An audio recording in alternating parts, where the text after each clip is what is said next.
Meeting of the Township of Morris Planning Board for June 16th, 2025. The legal notice required in accordance with the Open Public Meetings Act has been satisfied, and a statement certifying same will be executed. Could you please rise and join me in the Pledge of Allegiance? I pledge allegiance to the flag of the United States of America and to the republic for which it stands, one nation, under God, indivisible, with liberty and justice for all.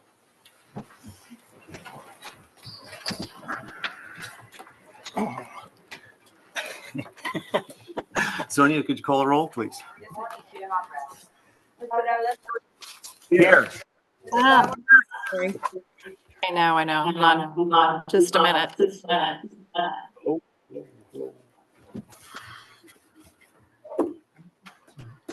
Okay. Mr. Flowers? Here. Mr. Nunn? Here. Mr. Rabbit? Here. Ms. Murphy? Here. Mr. Benoit? Here. Mr. Quillen? Here. Ms. Bariglia? Here. Ms. Laney? Here. Mr. Phillips? Here. Mr. Warner? Here. Mr. Boyd? Here. Mr. Vine?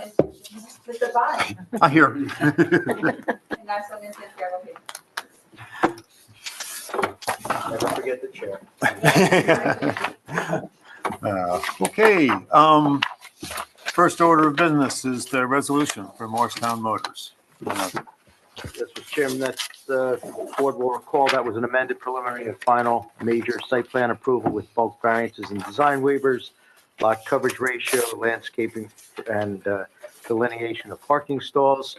It was a unanimous approval, as I recall, and as I confirm, 9-0, with several conditions of approval, including installation of shielding on the proposed light fixtures, lighting shut off, or I should say dimming for nighttime by 9 p.m., installation of landscaping and vegetation and the like. Hopefully that, and all relating to improvements to 169, 171 Ridgedale Avenue, primarily existing gravel parking area being paved, construction of sidewalk and curbing, and installation of site lighting and stormwater management facilities. Hopefully, it's an accurate memorialization of the board's decision to unanimously grant that approval with conditions. And if it is, we'll find out. Do I have, can I entertain a motion to accept the resolution? I'll make a motion, we accept the resolution as drafted. Second. Any comments, notation? Okay. Would you call the roll, Sonia? Mr. Alonso? Yes. Mr. Flowers? Yes. Mr. Rabbit? Yes. Ms. Murphy? Yes. Mr. Quillen? Yes. Mr. Bariglia? Yes. Mr. Vine? Yes. So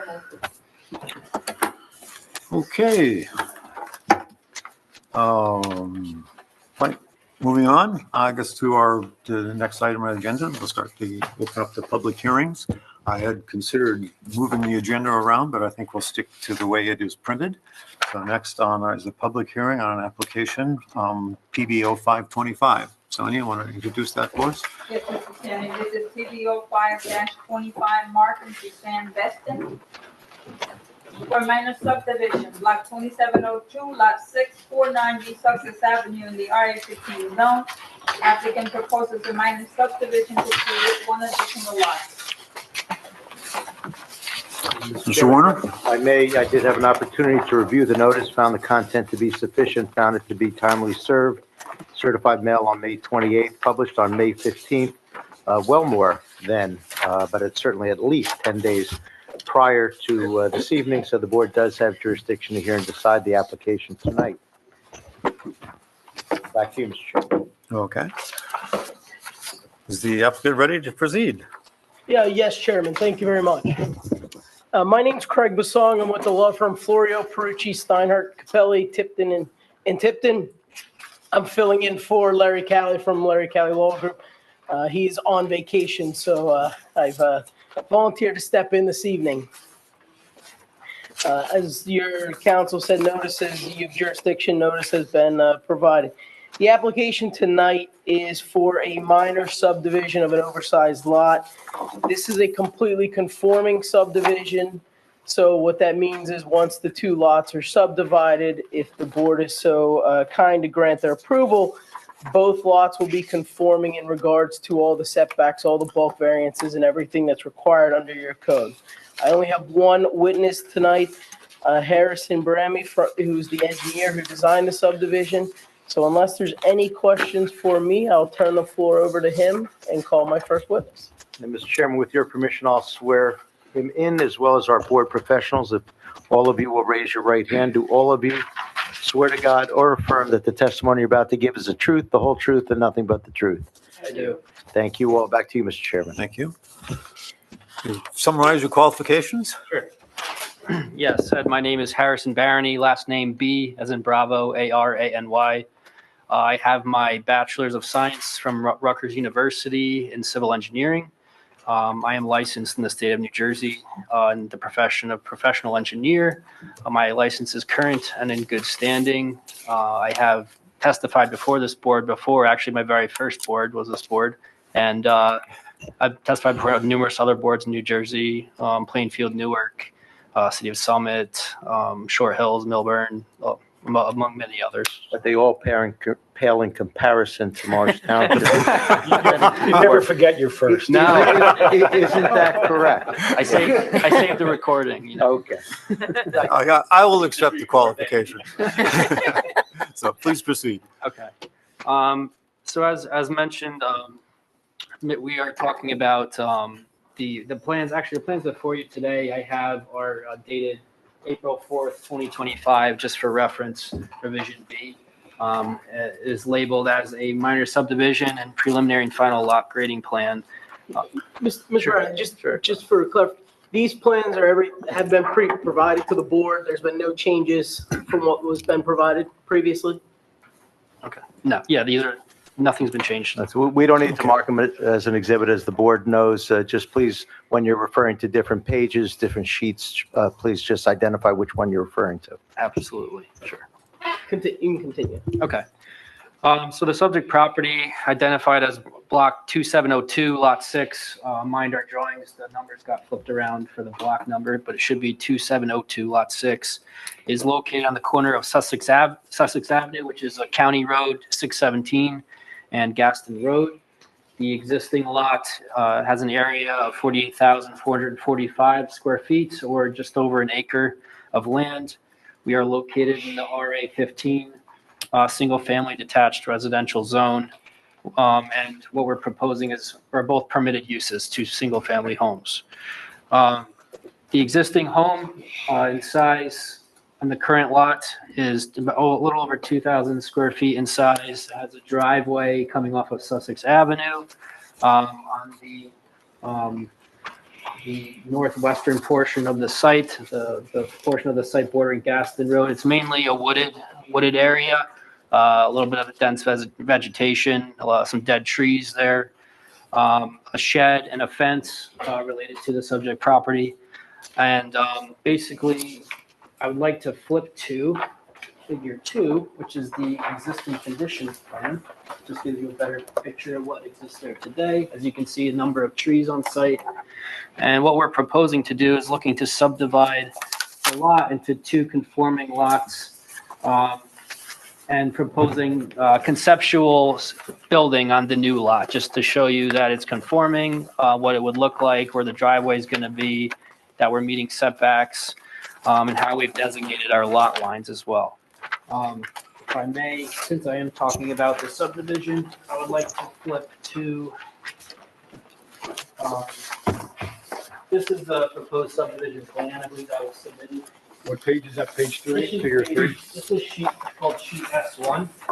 It's a preliminary subdivision plan prepared by the surveyor of my company. I'm not sure if the board is in receipt of this. We can mark that as an exhibit if it's not. I'm not entirely sure. No, I don't believe S1 was submitted. Oh, okay. So S1 becomes A1. Okay, okay. Just to Take make back it, what I said. Yeah, this is the preliminary subdivision plan that would be submitted to the county, after designation of tax lot numbers. This just gives a better representation of where the lot lines break would be. and just for clarification, when you say preliminary, though, of course, this is a minor site plan, so you're in essence seeking final Correct. this evening, correct? Yeah, correct. It'd be a preliminary and final. With a small subdivision. p, perhaps. Correct, yes. Thank you. So the way that the lot was subdivided, we tried to keep both lot areas similar in size. We noticed that the existing lot has a paved driveway, so we tried to keep as much of that driveway separated as possible, although there is a portion that would belong to the new lot, so we propose a small easement for that little portion of the driveway on the existing subject property. With the area where the new home is going, we removed a number of trees, the shed, and obviously regrade that area slightly to conform with the lot grading plan. And then just to go over areas and changes from existing coverage to proposed coverage, existing lot areas to proposed lot areas. The existing lot will be reduced in size from that 48,445 square feet to 25,915 square feet, which is 0.59 acres, so a little over half an acre. And the new lot, which will become the new corner lot, which we identify as 6.01, will be 22,530 square feet, or again, over half an acre in size. So they're both over half an acre in size, a good sized lot on each. Now, in the ordinance for lot creation, it states that for a corner lot, the owner or developer is allowed to decide which of the two frontages on the street is designated as the frontage of in determining side and rear yards, essentially. So what we did was we have two frontages on Gaston Road and on Sussex Avenue. But we're identifying Sussex Avenue as our frontage and determining a rear yard and a side yard. So our side yard becomes the subdivided line for the new lot, and the rear yard becomes the lot adjacent to lot 5. And then the existing lot with the subdivided line, now has a front lot along Sussex Avenue, two side lot lines, and a rear yard as well in the back. So that is how we've designated our lot designation lines for each new lot. And in doing so, the depth of the lot and the width of the lot has changed as well, but they are conforming to what's required in the bulk table. So lot area, lot depth, lot width are all conforming with both lots. Can we show them the plan that was submitted, I think it's figure 3B, which shows like the proposed layout of the new structure. So now I'm referring to figure 3 of our proposed plan, preliminary lot split grading plan and details, it's called. And again, this just identifies the subdividing line through the middle of the site. It shows we have our setback lines provided, a front yard again along Sussex Avenue, a front yard along Gaston Road, and then our rear yard and side yards. And as you can see, we meet all of the setback requirements with the conceptual home that's placed there. Again, referring to the proposed plans, you can see we have our driveway coming off of Gaston Road. The ordinance specifies that you have to be 50 feet away from an intersection, which we are.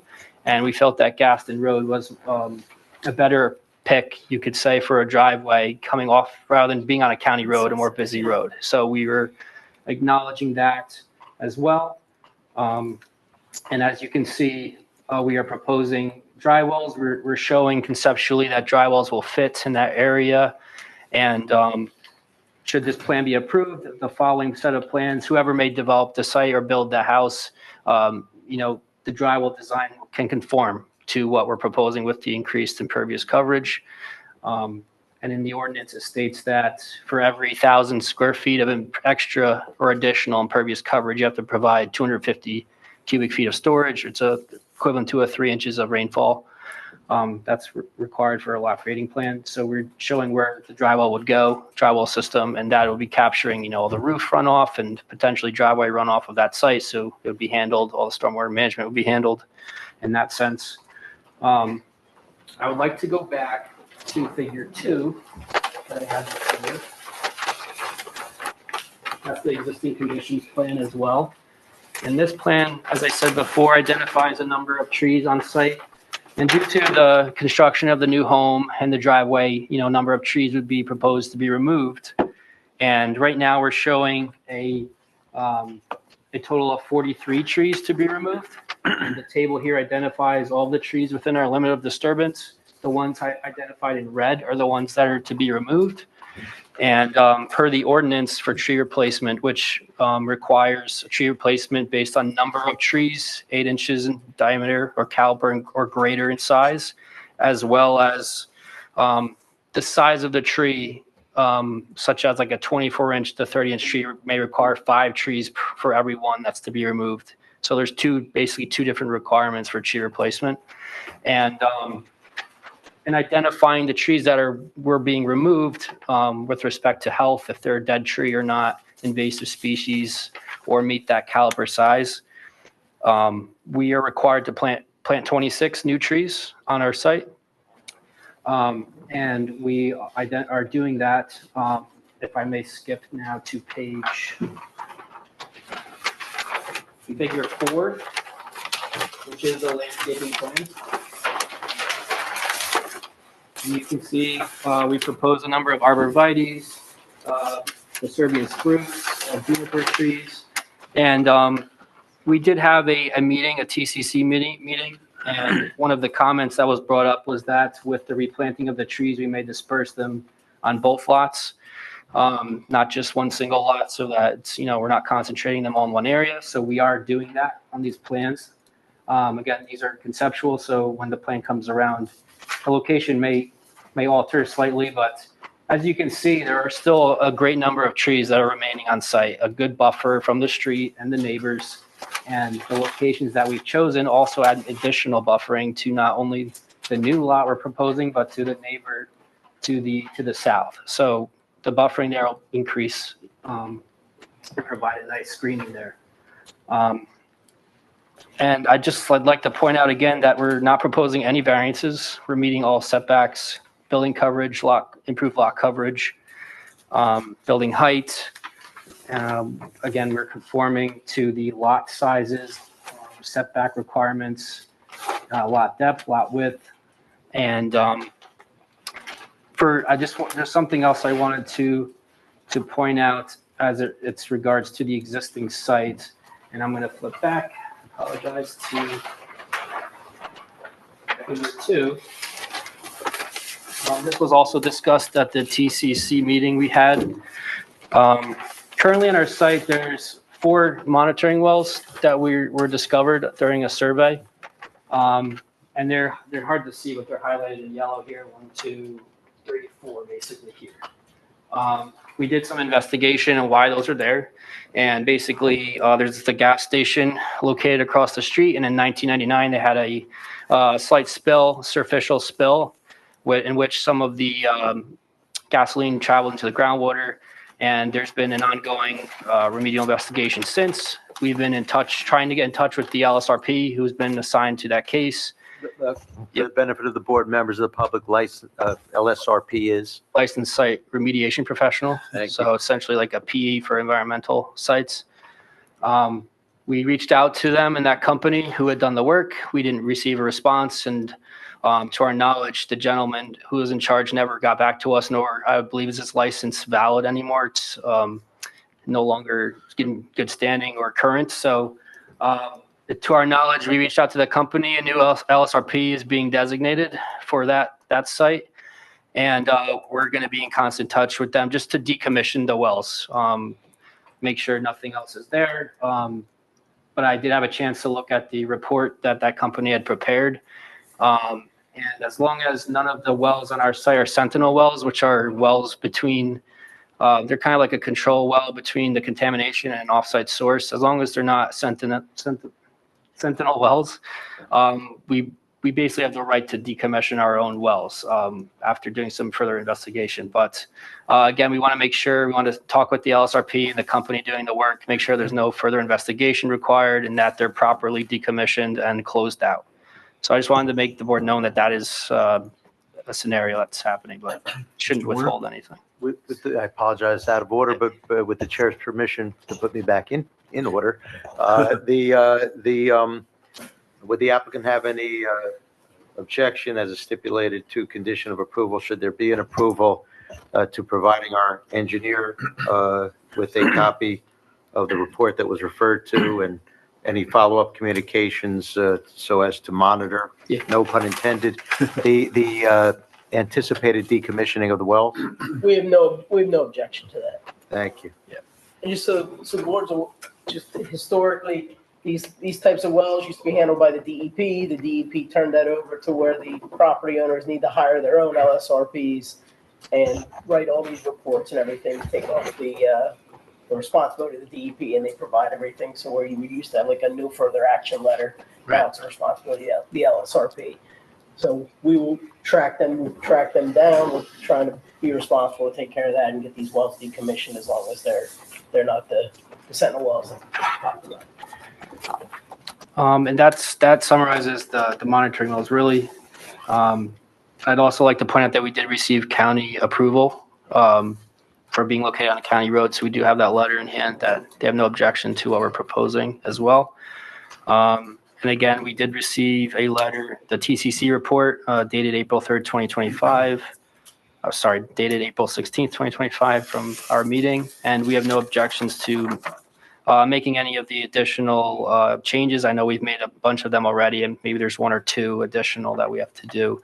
And I just wanted to ask one question, actually, for clarification purposes, is in regards to number 1, which is that an easement was required for the driveway encroaching into the roadway. I just wanted to verify that that is the new driveway into Gaston Road. Is that what you're referring For the to? right. Okay, it's not the existing driveway on the existing lot. Right, so the board can see that the driveway goes into the sort of off the property line. And so that was the nature of the comment, was Okay. to get easement or some sort of official permission to do that. Okay, that's fine. I just wanted clarification on that.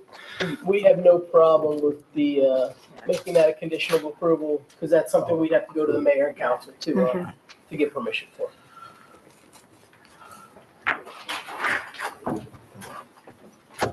And with that concludes my testimony. I'm open to questions. Just for my clarification in cases like this. So we're basically asked to approve the subdivision. And you're showing that it is possible, the dimensions there, it's possible to build on that with no variances. And you have proposed and shown that, a landscape plan and a grading plan and all the stuff that goes along with it. But none of that is actually done at this point. But it can be done, and any landowner that would take it and build a house would be required to demonstrate that they are building within those limits. Or if not, they would have to come to this board or the zoning board of The zoning adjustment for board, the right, appropriate one. approval. Okay. But so Correct. so you will not be cutting down trees and putting the new landscaping in? That's correct. Okay, and you Yeah. won't be doing the grading either? Correct. We did show just preliminary grading Okay. and contouring, but nothing Right, final. Just showing Correct. that it's Yes. possible to do all of this in the way that, okay. In order so that we can represent to this board, Right, there's right. a conforming subdivision that can be done.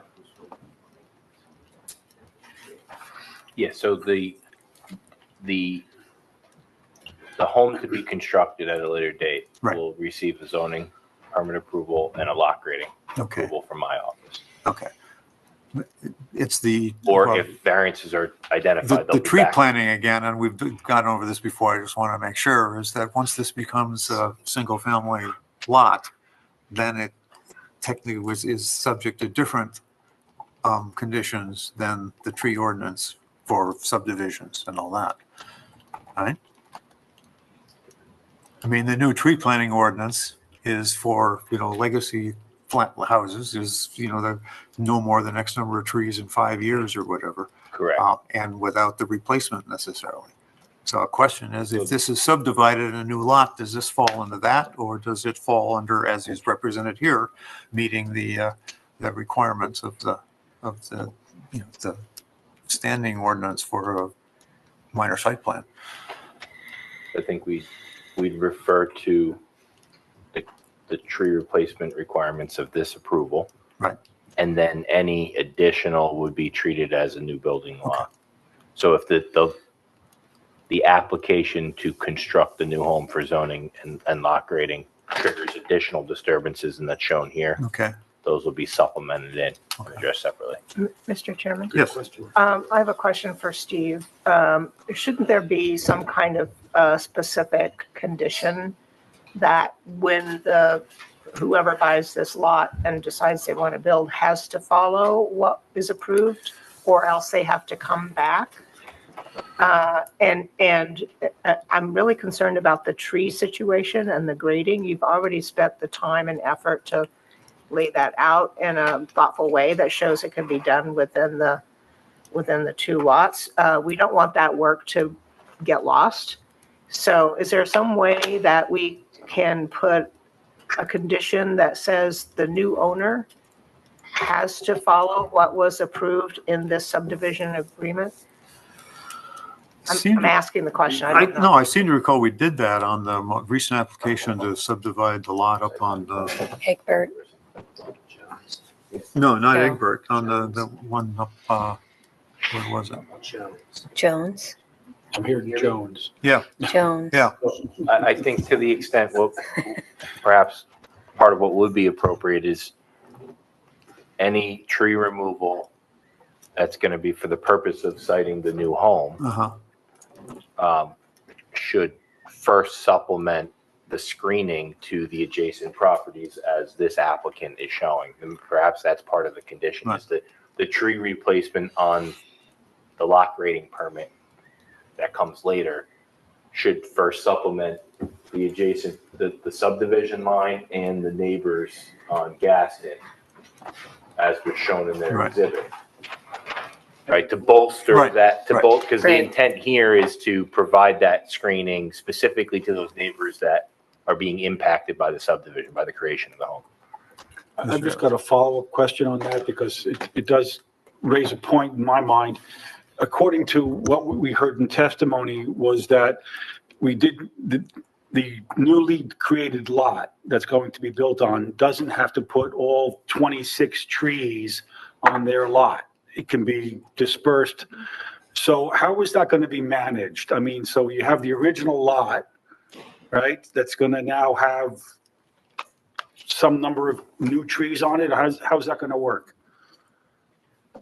You know, in the past, we've made it the province of our planner, subject to previously his, now her, reasonable discretion, but Either I or Joe could certainly look it over, but I know that in the past, they have allowed in instances like this, because rather than have to provide all of the trees on your lot, which perhaps will impact then you can build on the lot, that it can be distributed as part of the subdivision. So going back to the original lot, the original existing home, at some point down the road, months, years, whatever it is, that lot will accept new trees and without a fight, in other words.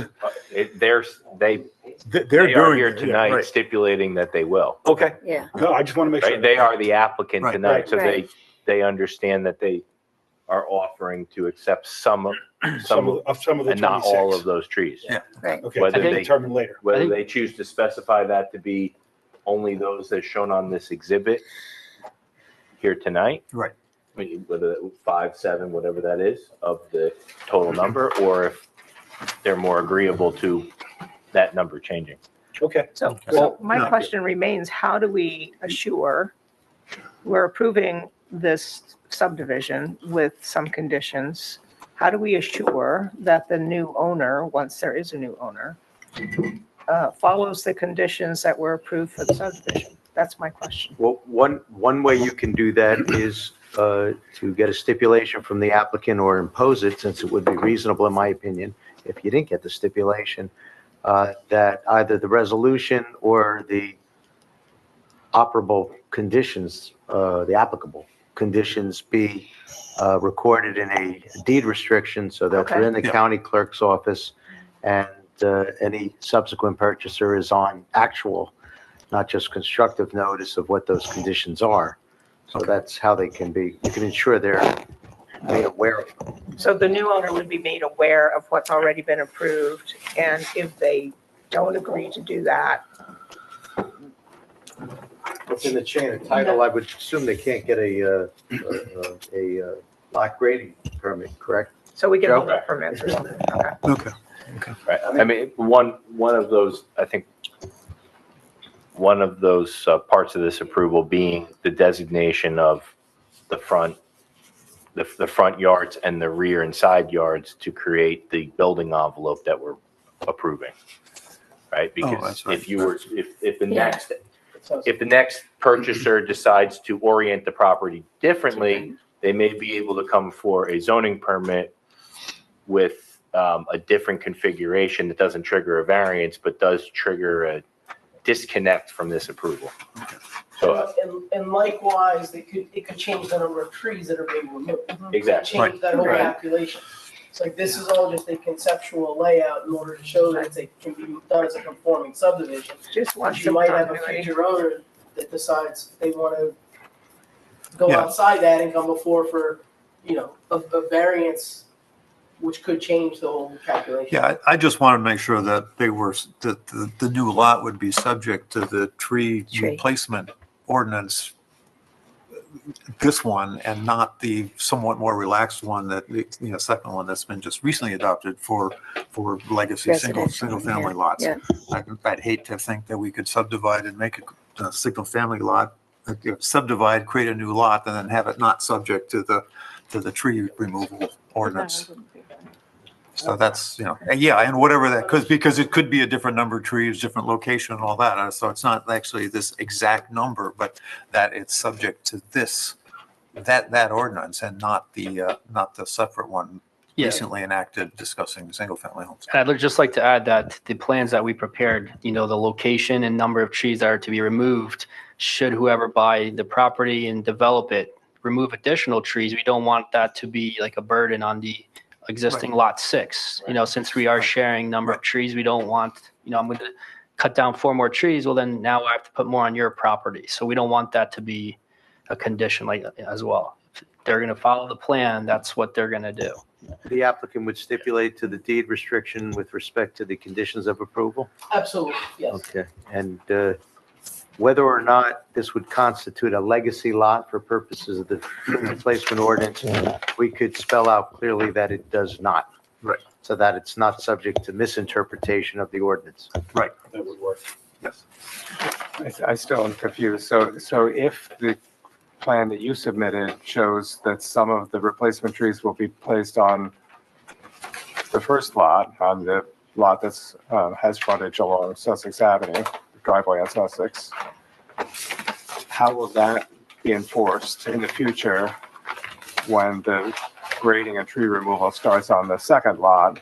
If there are separate owners, and they might be completely different owners, right? The current owners of the current lot might have sold that lot. You might have completely different owners involved.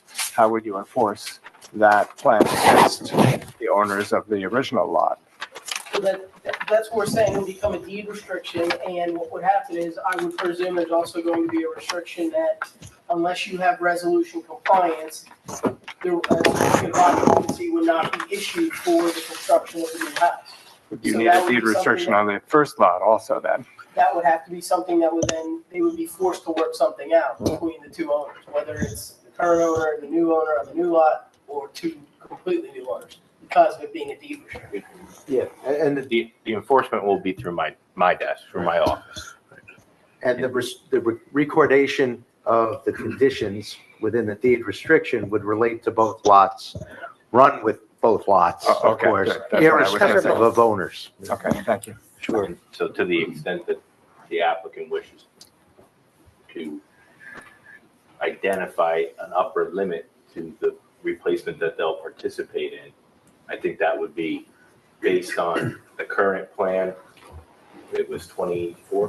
26. 26. 26 to be planted. Right? And this plan would then, as you're showing, propose, do you have how many are on the parent lot? The remaining parent lot? Right now, there's 12. 12 of the 26. So consent to no more than that. Consent to 12 Yeah. of the 26.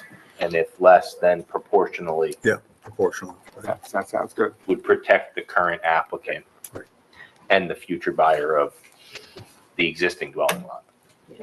Yeah, and the whole premise behind this is the new proposed lot already has like quite a number of trees already. So we didn't want to, put all of 26 trees on this lot and create a forest around this house. So I thought it was the best idea to spread it out nicely, create a buffer for both lots between each lot. And that's why the comment came up and why we did it this way. We're finished with trees. I have We're a gonna question. just, I'm sorry, Mr. Chair, just to clarify, and no offense to Ms. Laney, but we're going to make it subject to review and approval of our engineer, since our engineer will be in the compliance process. It might be easier. I have a comment unrelated to trees, but, Oh, go ahead then.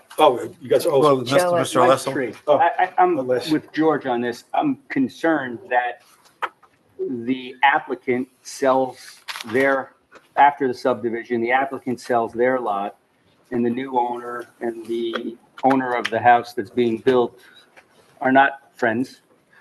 And there is conflict. I'm not letting you plant your trees. I would feel more comfortable having, during resolution compliance, making a stronger decision on what's going to happen to 26 trees. I don't really need to see them now. I feel very comfortable that our engineer could decide that during resolution compliance, that the 26 trees are going to be divided however, and we may just make that a clear mark in the sand, so there is no dispute, there's no danger for us down the road. The only problem is we're saying 26 trees now. That number, Well, but that'll be on the lot, right? So if 26 trees are what the approval is going to give you, that you're forced to 26 trees, and you say we're going to do 13 and 13, if there's more trees or less trees, it'll just be taken away from the 13 that are on the new lot. I don't want to see the situation where we don't get the trees that you're promising us because the new homeowner says, you're not planting any trees on my lot. You're right now, you got 12? They'll That would have to be a they'll be condition. oblagated by deed restriction to Yeah. provide The at new least owner. 12. The new owner of Both lots. the legacy lot. existing dwellings lot, like the You're remainder going to lot, force them to take trees. by deed restriction, by this condition. They have, At what point? and they'd be on notice when they make that purchase That's fine. of that deed. Yeah, I was going to say, at what point do they find out about that deed restriction? Like, When In they, attorney when when they buy it. so after they, Yeah. so they don't find out till they get the title work. Right. So when they're making the offer, they don't know. When they're an attorney review, they don't know. They're doing their home inspection, they still don't Their know. attorney may find it if their attorney. They don't find it Good till they get the attorney. title work back. Is that right? It's like any condition on a Yeah. property that you're Yeah. purchasing. You have no idea Mhm. what's in the title Yeah. until Okay. until you start doing Yeah. your due diligence. Okay. I mean, unfortunately, the What a weird the thing new to lot, find out. that's where Oh, all you're- of the trees are you're coming out of. obligated It's to not, we're plant not really 12 taking trees at any some trees off point, the maybe. existing, the new existing lot, right? Okay. So. Okay. If that's how it is, that's. Okay. I'm good. Yeah. I just have a quick question, not about trees. The Sentinel wells, I'm curious because I didn't see much in the documentation. How old are these wells and what did the last acknowledged report indicate about these wells? They were, so the gas station across the street, the spill occurred in 1999. The last report, which was a remedial investigation report that was conducted by the company that was hired, was in 2017. And they had done sampling of the wells. The wells that were placed on our property were just to identify if any groundwater migration of the contaminants had gone towards our property. And had it? I didn't see anything. I can't say. What I did see is that certain wells were sampled more than others, and those being on the subject property across the street were sampled more often than the ones on our property. But I can't speak to like the contaminant level or how often they were sampled. It was a very extensive report. So to our attorney, can we stipulate that some kind of new report, updated report be done to make sure that those wells can be closed, without there being a problem down the road? Yeah. Well, that was what I was So- getting at with That's what they requiring said they were doing. the report and all subsequent communications to run through Joe. I don't know if Joe can necessarily ensure clean land for subsequent owners, but he certainly can Well, at least monitor what before occurs. capping or. And ensure that it can be decommissioned. If the wells can be decommissioned, I assume they're getting, it's not a no further action, it's a, what do they call it now? Well, an RAO is what's usually issued RAO. after the project's So been the- done. the- Yeah. The issue with the timing is that the spill occurred in the late 90s. That was before the creation of the LSRP program. So this was originally in DEP's prior hands, and then it transitioned with the creation of the LSRP program to a remediation professional that was the responsible party for the gas station. So cleaning up the paperwork is not a DEP decision. It now follows the LSRP programming. If it can be decommissioned, they would recommend it would be, and then it can be removed. I would think it would have to be tested before they can give you the green light to decommission. So at some point, there's going to be a new test. Right, and at this point, there would be annual or biannual reporting that's done on the wells perhaps, and then in that reporting mechanism, they can identify the criticality of those wells to be able to remove those wells and replace them as necessary in another location. You said they needed LSRP first. They don't even have one yet, right? To my knowledge, they had just reassigned somebody recently, and we had sent them a letter, or my company, asking about the decommissioning of the wells on our site. So we're expecting a response, hopefully. Okay, that was my question. Any other questions? Yes.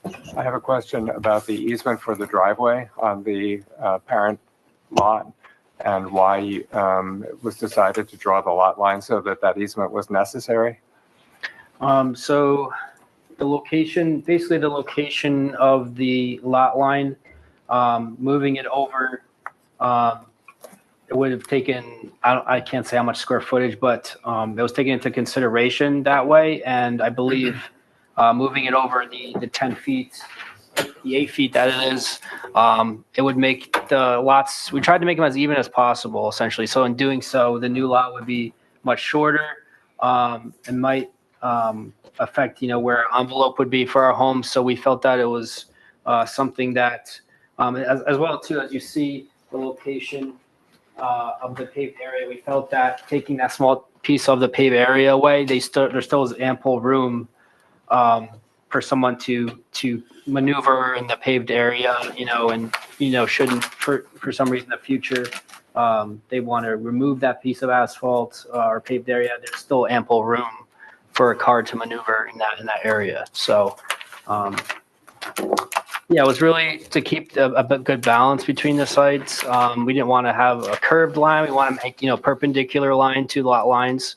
So in doing so, we felt that was a necessary spot. And it's also taking into account like landscaping too. So number of trees on each lot. If we had moved the lot over, now there's more trees on one lot than another. And so there was numerous factors, but yeah, I understand the question is a good question, but we didn't feel it was really like an impeding burden on the property if that was an easement that was made.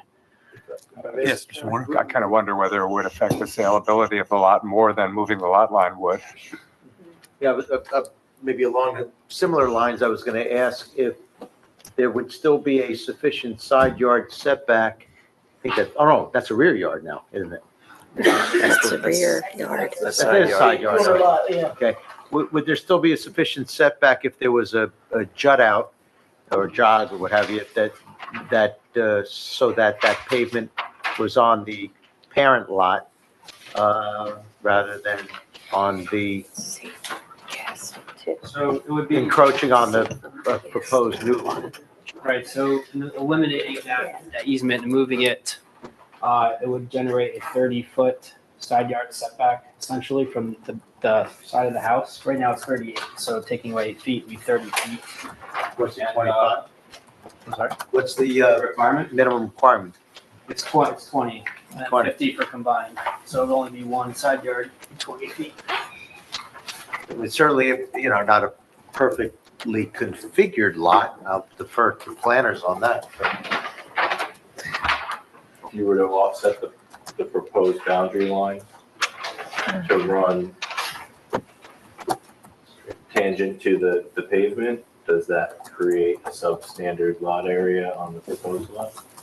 So that, I'm not sure. I'd have to, It's about, what is that? It's like 8 feet by 100. 1,000 feet at least in the area.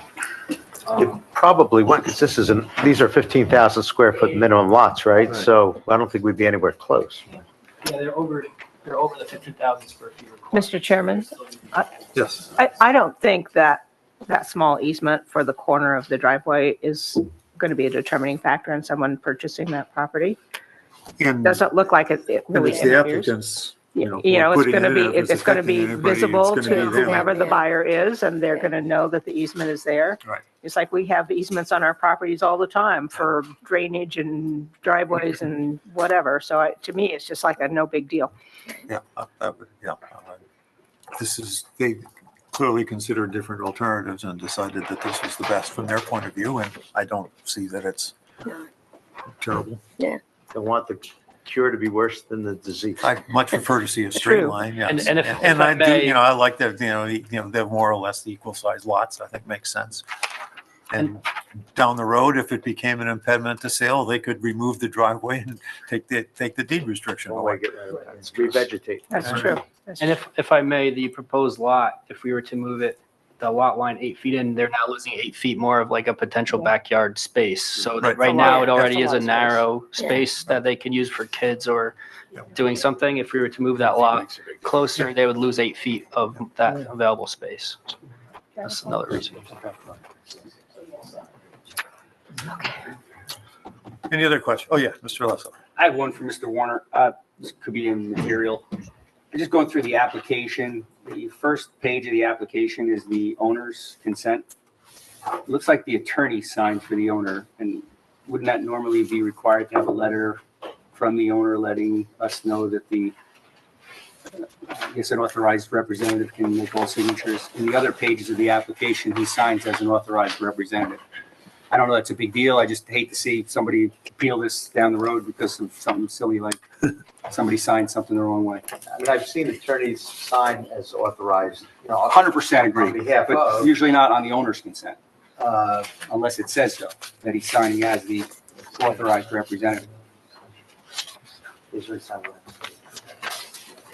Well, we have a substitute attorney here, so he can represent on behalf, maybe he can represent on behalf of Mr. Cali, that Mr. Cali was authorized to do so on behalf of the owner. Is the owner here? The owner is here. The Well, owner there is you sitting go, here, even so- Let him sign it. Yeah, okay. I just want to see it fixed so that somebody doesn't come and appeal this Yeah, and make no, it. We can submit a new owner's authorization. Perfect. We can swear him in and. I was And just let gonna him- swear him in. yeah. and say- Whatever you Let him want to do. sign it. Please raise your right hand. Do you swear to God to affirm the testimony you're about to give is the truth, the whole truth, and nothing but the truth? I do. Please come up. And your name for the record? Mark Beston.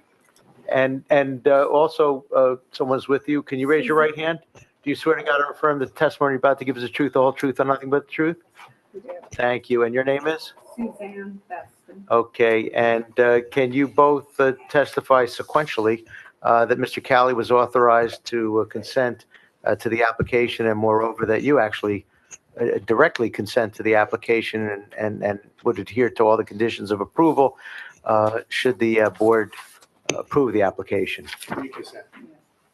And we got a yes and affirmative from both. On the record. Thank you There both. you go. Still want to see them lose in an appeal. Any other questions? No. Any questions from the public for this witness? I guess not. Any comments from the public for this witness, about this application from the public? No, seeing none, I guess you want to summarize things for us? Sure, it's a fully conforming subdivision application, minor subdivision, 1 lot to 2.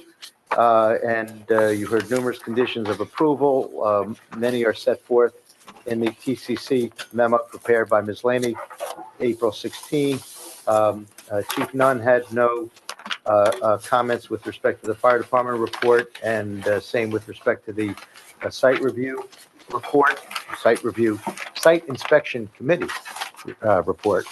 And the additional, I'll assume if it's an approval, it's with all the conditions that were stipulated to this evening, including but not limited to the second easement for the driveway on Gaston Road, and the provision of the report that was referenced with respect to the LSRP's, the 4 monitoring wells, as well as subsequent communications, so that our engineer can, again, monitor, no pun intended, the efforts to decommission those wells.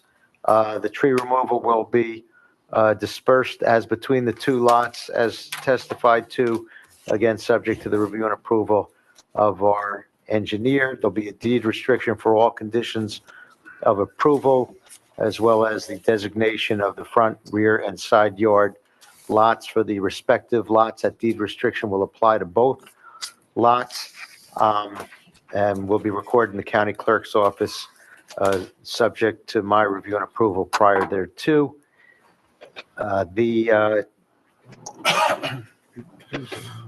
We will spell out that the the proposed new lot is not a legacy lot for purposes of interpreting our tree replacement ordinance. Let's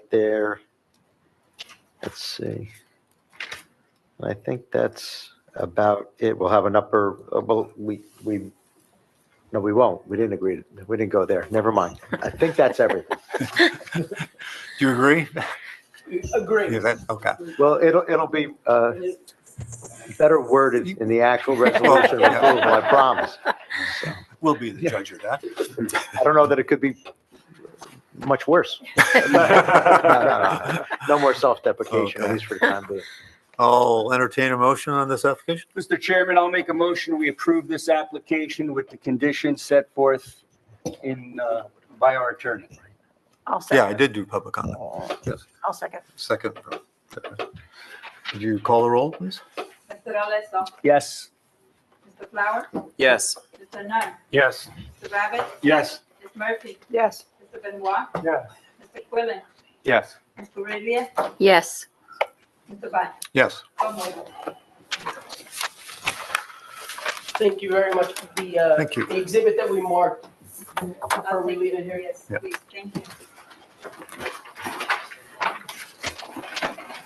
Okay. Moving on to the next order of business, the public hearing concerning the adoption of the housing element and fair share plan.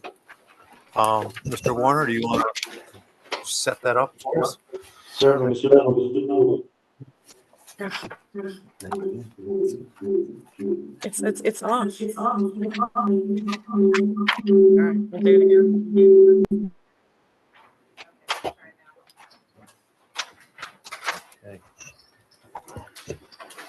Hearing myself once is enough.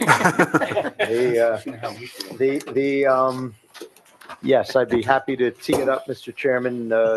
This is a public hearing for the adoption of the Housing Element Fair Share Plan. As our board knows very well, we are the gatekeepers of the master plan, as I like to say, and all elements of the master plan are required pursuant to the municipal land use law to be adopted by the planning board. This is a public hearing.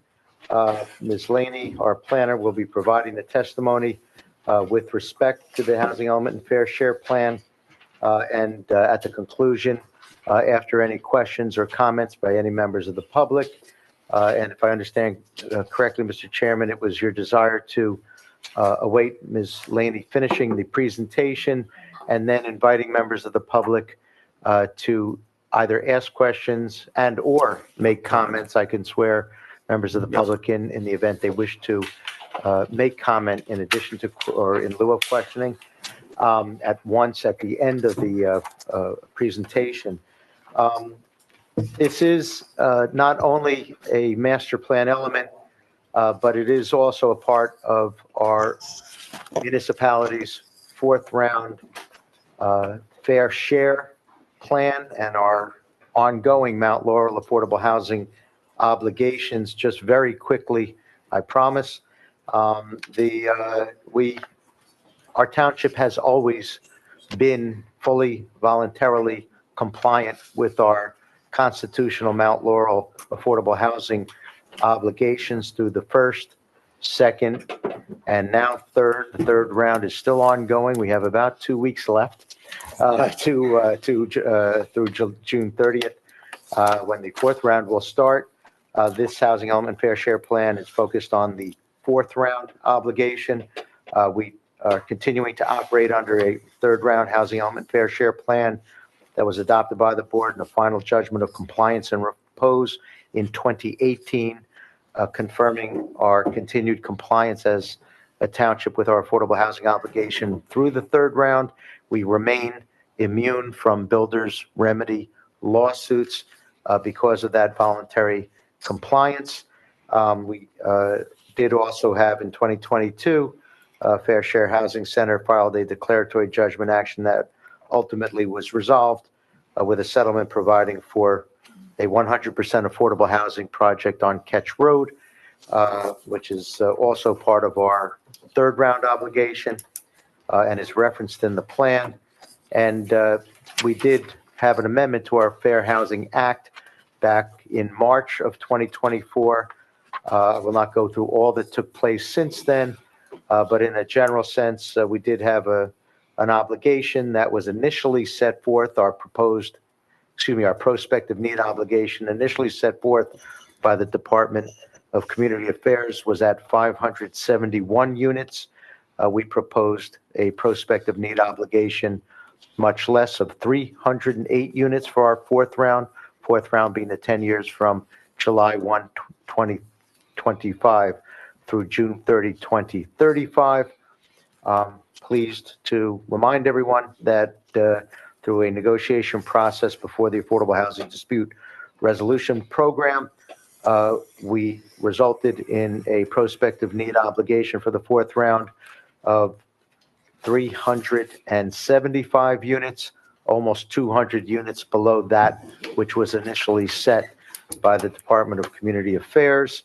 That 375 unit prospective need obligation was set forth in an order entered by the court on May 2nd, 2025. Seems like a lot more than roughly 5 weeks ago or so. But that bespeaks of something that I think everyone's aware of, which was the amended Fair Housing Act provided an extremely compressed time frame for everyone, all municipalities involved, to address their fourth round obligation through, among other things, a detailed housing element fair share plan.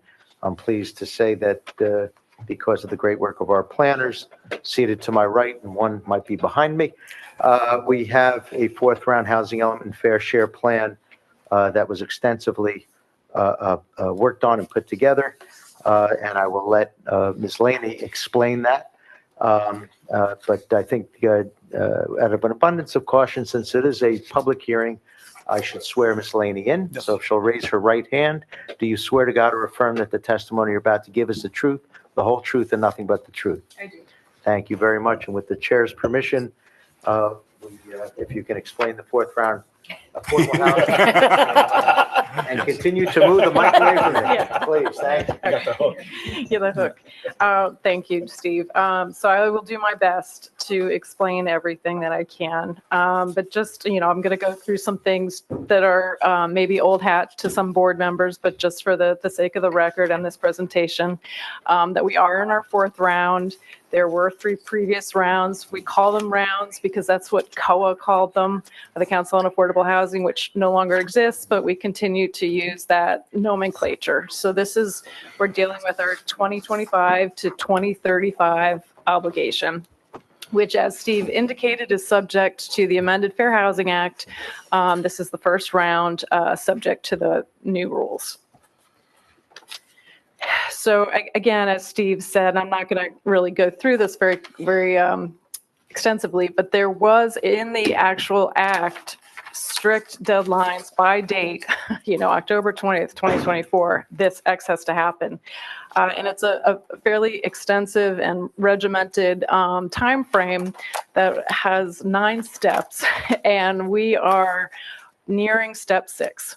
So we're doing okay. We're making our way. But just to go through a little bit is that on October 20th, DCA, the Department of Community Affairs, was required to issue a report of whatever municipality's non-binding obligation was for the 4th round. They indicated that Morris Township had an obligation of 571. Because it was non-binding, the municipality was required by January 31st, 2025 to adopt a resolution indicating what the township thought its obligation was. Your professionals undertook a pretty extensive review, particularly of the developable land that DCA had used, and argued that the numbers DCA had used for the acreage of developable land was significantly higher than what actually existed. And we came in, I got this wrong. I realized the slide says 307 units. As Steve just said, it's 308 units. So we count, they said 571, we counted with 308. There was a month for people to challenge that number, and just in time, by the February 28th deadline, we got a challenge from Fair Share Housing Center and the New Jersey Builders Association. We spent most of March in multiple mediation sessions with Fair Share Housing Center and the special adjudicator, which is a court-appointed planner who aids the judge in resolving these disputes. And so then by April 1st, we had our settlement agreement with Fair Share Housing Center, reducing our obligation from 571 to 375.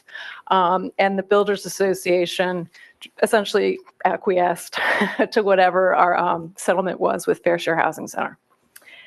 So here we are right before June 30th. That's the deadline for municipalities to adopt and endorse their housing element and fair share plan. Municipalities that fail to do so run the risk of losing your immunity from builders' remedy lawsuits. You have, or people, objectors or interveners, have between June 30th and August 31st to file any objections to our plan. We have from August 31st to December 31st to settle any of those challenges. And then we have until May 15th, 2026 to amend the plan and adopt any implementing ordinances. And it's always, everybody has felt like this has been a very aggressive and tight time frame, but we have not been let off the hook yet on any of the deadlines. So we can,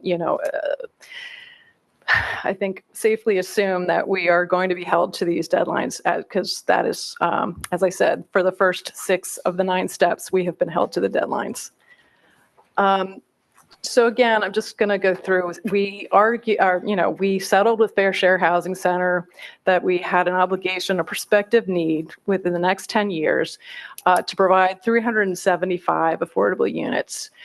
This was down 196 units from the DCA number. So right off the top, we got almost a 200 unit reduction, which was really great.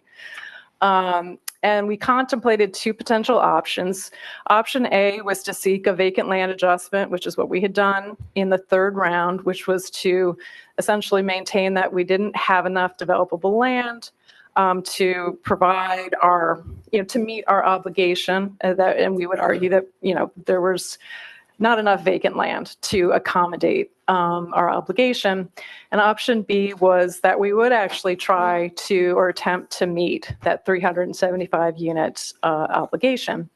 And after consideration of various arguments, pro and con, option A and option B, I think the professionals came to the conclusion to go with option B, to address your entire 375 unit obligation. And this goes through very quickly why. The first, most importantly, probably is that it was an achievable number. It wasn't, I think, what was it in the 3rd round? It was 700 plus. That it's not as crazy. Sorry, I shouldn't say crazy, but it's not as challenging as that number was. We'd already gotten almost 200 units off the top. And, the 375 was already less, after doing a vacant land adjustment in the third round, our realistic development potential was 400. So we're already lower than what we had argued down in the third round. Another issue is that we had greater protection against intervenor lawsuits. The township is large and there's a lot of developer interest, and you're always going to have people, we think, knocking at your door. And we felt that if you meet your obligation, you have better ability to control the development that you want. And you can decide, who you want to include in your plan, who you want to negotiate with. The other issue, and this is more in the weeds, but when you are, dealing with, developers who want to redevelop a site, let's say an office park, for example, that is not vacant, it wouldn't have been included in our vacant land adjustment, but as soon as they sort of come forward and say, hey, we can provide this many units here, your vacant land adjustment number goes up correspondingly. So if somebody came in and said, hey, we can provide 84 affordable housing units, your vacant land adjustment number, your realistic development potential number, will increase by 84 units. And it's a very sort of, in ancient Greek, the guy who puts the boulder up and it keeps falling back down. You can never catch up. You're always sort of being at, your VLA keeps going up higher and higher. And one issue that I think we came to the conclusion is that you're actually going to wind up getting close to the 375, even doing a vacant land adjustment. And then the final argument in favor of not doing a VLA was that you have a greater amount of bonus credits to choose from, meaning, I'll just go to the next slide. You are permitted, any municipality is permitted to meet 25% of its obligation through bonus credits. And obviously, if you have a lower number, that 25% number goes down. And if you have a larger number, that 25% number goes up. And these are some of the credits that are available, bonus credits. Special needs housing gets a 1-for-1. You also could get half a bonus credit for things that we'll talk about in a little bit, but redevelopment of commercial sites within a half mile of transit, extensions of affordability controls. So we also felt like the projects that we could effectuate in Morris Township would allow us to maximize the potential bonus credits. So just to do the math, so we start with the 375 and we realized we could maximize the number of bonus credits. And so the 25% of 375 is 94. So, doing the math and simply doing this as an exercise, you do 375 minus 94, you have the 281. So we have to come up with 281 actual units.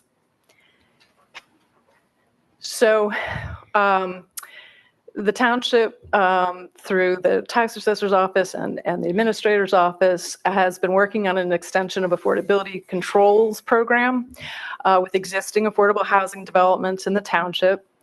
Over 170 letters were sent out. And this is basically requesting, there's an incentive, a small monetary incentive to sort of incentivize the homeowners of existing affordable housing units whose deed restriction is going to expire during the course of this round, by 2035, to extend that lease so that the units remain affordable housing units. They remain in the township's inventory of affordable housing units. So as I said, 170 letters were sent out so far, and this number is probably outdated. It was 121 as of 2 or 3 weeks ago, but the participation has been really fantastic so far, and we anticipate that there will probably be even greater participation. And each of those 121 is eligible for half a bonus credit because of the extension of affordability controls is one of the bonuses. So, you get the 375, you get the down 94, down 121, we have 160 remaining. So as Steve said, we sort of got the 375 number finalized April 1st, let's just say for argument's sake, it was May 2nd. well, it's final May 2nd. But, we kind of knew we were going where we were going in the beginning of April. And I should just go back. We had certain projects that we knew about, certain people who had already approached the township with ideas, with really conceptual site plans, some sense of how they wanted to develop a parcel. And so we started with those first, really. And among them was 291 James Street. And I know it's kind of hard to read, but this was a small site, but this is something that I think the property owner had approached the township in sometime in 2023 or certainly by 2024. And I think there was a consensus even at the township committee level that this was perhaps a good site to rezone for townhouse development. And certainly it would be 13 units of townhomes at a 20% set aside. That would be 3 affordable units. And I have to apologize if when you were reading the plan, you wondered why none of the images were pointing north. It was because when Steve goes to file the plan, you can only do, portrait 8.5 by 11. And so I must say I've tried to account for that in this presentation, just to show this shows north being up, but in the plan it's a little different. So again, this is on James Street. Okay, the next is Community Hope, and this is a township-owned property that Community Hope is seeking to develop a special needs. I think it's. Oh, that's not right. It's 5. I have 3, but it's 5 affordable housing units, a 5-bedroom group home. And so that would be, again, that's a 1-for-1 because special needs housing gets 1-for-1 credit. Bonus credits, sorry. So again, this is with north being up. Okay, the next is 300 Madison. This is the JCP&L site. The potential developer had approached the township about doing townhomes and stacked flats at this location. And, the professionals thought that the townhome option was a preferable option given the neighboring properties, that there are townhome developments across the road and across the railroad tracks, and that this would be more in keeping with that existing development that exists, the existing projects that exist. The applicant is proposing 118 units, or the proposed development, 118 units with a 20% set aside. That's 24 affordable housing units. There we go. That's with north being up. The next is 100 Southgate Parkway. And I should say JCP&L, it would be a redevelopment of an office building, so that's a half credit. It double qualifies. You can't take as many, unlimited credits on one project. But in addition to it being a redevelopment of an office building, it's also within a half mile of transit, which also makes it eligible for bonus credits. Next is 100 Southgate Parkway. This is an office building. The proposed developer is looking to do 104 townhomes with a 20% set aside. It would be 21 affordable units.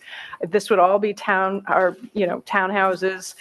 The site is very constrained, if you can see, with floodways, and the regulatory floodway goes through it.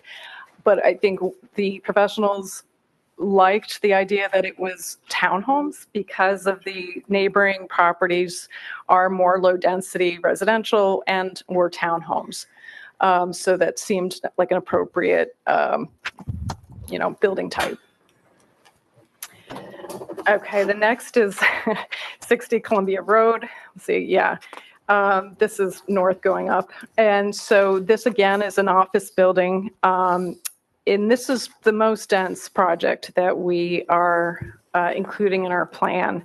And the reasons why is because it has several mitigating factors or, qualities or characteristics that make it uniquely suited to accommodate greater density. Among them is that it has frontage and access on two major arterials, Columbia Road and Whippany Road. The other is that it does not have very many, its neighbors or its abutting neighbors are not residential, really. It's up against an office building to its west. It's Holyrood Cemetery is to sort of its north and northeast. And then the Morris Museum is to its east. And then across further north on Whippany Road is the Arboretum.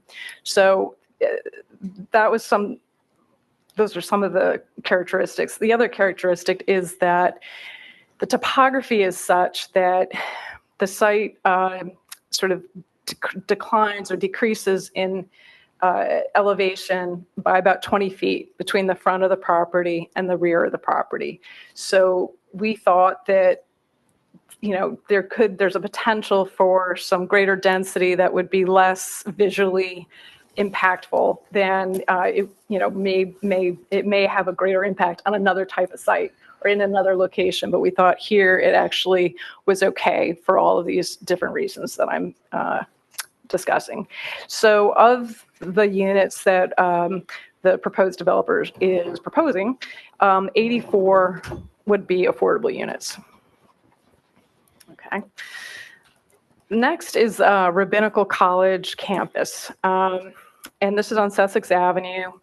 And there is about, I guess, a 21-acre site, as it turns out, that the Rabbinical College would like to develop. It's open space, it's unimproved, it's natural right now. They would like to redevelop it, or not redevelop it, develop it for a townhome development that would provide 35 affordable housing units.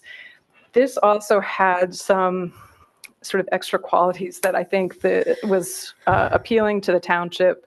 Among them was a trail system that they are proposing that would connect this development. Let's see, let me just show you the next slide. Yes, to Patriots Path. Thank you, Steve. But that this would sort of expand the township's already extensive trails program or trails system. Rabbinical College, there would do, again, all townhomes, and that would be 35 affordable units. So to sum up, we have the Community Hope, which is 5 units, 5-bedroom group home. Bonus credits are 5, total is 10. 100 Southgate Parkway, again, all townhomes, it'd be sales. 21 units. They would be eligible for 10 bonus credits because of the redevelopment of an office building. 300 Madison, again, townhomes, 24 units. Bonus credits, 12, and again, that's for the redevelopment of an office or within a half-mile of transit. 291 James Street would be 3 townhomes. 60 Columbia would be 84 units. It's a mix of townhomes and some multi-family. A multifamily building. And we should note that of all the projects that we are proposing, this is the only multifamily building. Everything else are townhomes. So which was an attractive thing to the professionals. And we could get 42 potential bonus credits there because that would be redevelopment of an office building. And then there's 227 Sussex Avenue, that's the Rabbinical College, and that would be 35 affordable units. And then the extensions of control, as of a couple weeks ago, 121. The potential for more, we anticipate there will be more. with 25 bonus credits, and it's capped at 25. We certainly could get up to 60, but it's because, as I said at the start, we are limited to 25% of the 375, so we can't go above 94. So for the sake of the plan, for the sake of this chart, rather than saying 60 bonus credits for extension of affordability controls, said 25, just because then we met our 94 unit, our bonus credit cap. So that's it. You have more to say. Just the way, with the chair's permission, I may have a question or two to ask Ms. Laney. Yes, please. Ms. Laney, is it also true that as part of the obligation with respect to the Housing Element Fair Share Plan for the fourth round, particularly as set forth in the AOC directive, we're to address any potential deficiency from the third round? Yes. And have we determined in your report and in the plan at page 24 that there, while the vast majority of our third round obligation, RDP, realistic development potential sites, have already been approved and most completed, we have one project, a 7-unit project that we anticipate may be no longer viable, and hence those 7 units of deficiency may need to be accounted for in the calculation you just went through. Yes, thank you for reminding me. So the amended Fair Housing Act says you have to look back and see how you've done it based on your other plans. And we've actually done very well with the exception of this one project that was a 7-unit. And what's the Mount? It's Mount Kimball. What's the, okay. 375 to 403 Mount Kimball Avenue. And so right now, as you can see, we're looking at a 12-unit surplus. And so that certainly making up for those 7 credits from the third round can be accommodated in that surplus. As I said, we fully expect the extension of affordability controls to go even higher. So we probably will have a different final surplus number, but we can make up for that 7-unit deficiency from the third round with what we have. And if I may, to follow up, in your professional opinion, as a professional planner licensed in the state of New Jersey, and the planner that this board is privileged to have, in my opinion, and I'm sure others share that, is it your opinion that the fourth round Housing Element Fair Share Plan, as proposed, will guide the use of lands in the township in a manner which protects public health and safety and promotes the general welfare in accordance with Section 28 of the Municipal Land Use Law? Yes. And is it your professional opinion as a professional planner that the fourth round Housing Element Fair Share Plan as proposed is designed to achieve access to affordable housing to meet the township's fourth round Mount Laurel constitutional affordable housing obligation, and considers the lands that are most appropriate for construction of low and moderate income housing in accordance with the amended Fair Housing Act? Yes. And am I correct that as previously mentioned, June 30th is a deadline for the planning board to adopt a Housing Element Fair Share Plan, which includes, as this one does, a spending plan and certain draft implementation ordinances? Yes. And if it's adopted by this board, this is not a question. I will, as Affordable Housing Council, within 48 hours, e-file it with the Affordable Housing Dispute Resolution Program. And it's anticipated that the Township Committee then, at its next meeting, which I believe may be this Wednesday, would have a resolution considering endorsing that plan.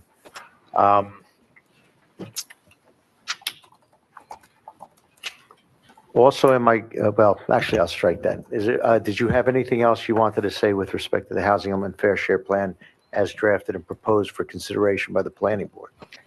Not at this time. Thank you, Ms. Laney. We're being asked to approve this. Right. Yes. That's right. Yes. And recommend its endorsement by the governing body. Yes, I do have a resolution which should have been circulated, and if it is the pleasure ultimately at the conclusion of this Come back hearing to that. of the board to do so, to adopt it, provides that not only is it adopted, but it's a recommendation to the Mayor and Township Committee to endorse it. It directs me to file it with the court within 48 hours of adoption and no later than June 30th. And that would be, the resolution is be sent to the Office of Planning Advocacy at the state and the County Planning Board together with a copy of the plan itself within 30 days of adoption. So that would be the process, assuming that is the pleasure of the board once the public hearing is concluded. I do have one question regarding credits, bonus credits. We're not able to take as many bonus credits as we actually have. That's correct. Are we able to carry those forward? Not exactly. I think sometimes you can play with the numbers a little bit to sort of help you, but you can't. You can really only carry units forward. So you can. I don't want to say no exactly, but you can potentially. I should say So the units, yeah, but not bonus credits. Units. You'd have to be units. Yeah. All right, thank you. It just feels like we're not getting as much credit as we deserve. Right. Right. May I ask a related question? So the bonus credits for the extension of affordability controls, are they subject to a cap as well? Because Yeah. they seem like real additions to the affordable housing stock of the township. And so it seems odd that they are not considered to be, if they're No. subject to a cap, that would seem peculiar to me. No, so you can get as many extension of affordability controls actual units as we do. So, if we do 121, if we do 170, you get that credit, at least 121 or at least 170. Where we are capped is how many overall in our entire plan, how many bonus credits we can take. So, if 375 is our number, it is our number, 25% is 94. So we are capped at 94. And so where we take those from is a little, what's the right word? Flexible. Yeah, it's flexible. I mean, we don't, let's say, I don't know what, but we could, for example, like I said, we could take 60 in the bonus credit column for extension of affordability controls, but then we would have to take fewer bonus credits at the other projects because we have that 94 unit cap, 94 bonus credit cap. Does that make sense?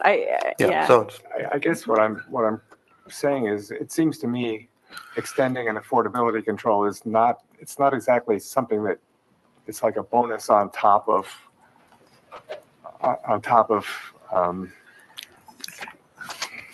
it's an actual affordable unit that you're creating that was not going to be there. well, but we still get credit for the Yeah. 121 or Right. whatever it will be, So units themselves, just like we would if we built new ones. Right. Oh, okay. Yeah, All right. so Right. it would be 100, let's say we took Oh, all okay. 60. Yeah, that- right. It would be all right. 121 plus 60.